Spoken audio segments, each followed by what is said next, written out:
Hi friends, இன்றைக்கி ஜித்துக்கு lunch என்னென்னா வெண்டங்காய் சாதம், அதுக்கப்புறம் அவங்க அப்பாவுக்கு ஒயிட் ரைஸ், தம்பிக்கு மாதுளம்பழம் ஆப்பிள் ஸ்நாக்ஸ்க்கு வச்சுருக்கேன். அதுக்கப்புறம் முருங்கைக்காய் சாம்பார் வச்சுருக்கேன். காலையில் சாப்பிட்றதுக்கு ராகி ரொட்டி வச்சுருக்கேன். இன்றைக்கி எங்கள் வீட்டில் சிம்பிளாக அவ்வளோதான் சாப்பாடு. ஆனால் என்ன ஒரு விஷயம் அப்படின்னா, இன்றைக்கி கூட்டிகிட்டு போகிறக்கு அவங்க அப்பா இல்லை, நான் மட்டும்தான் கூட்டிகிட்டு போகிறேன். அவங்க என்ன சொல்கிறான்னு பார்க்கலாம். தம்பியும் அம்மாவும் போகிறோமா?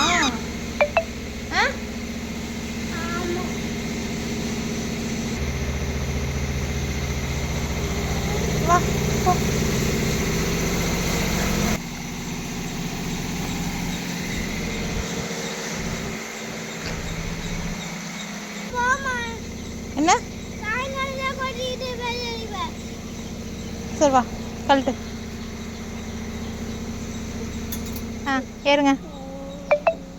ஹாய் சொல்லு, இங்கே பாரு சொல்லு ஹாய்.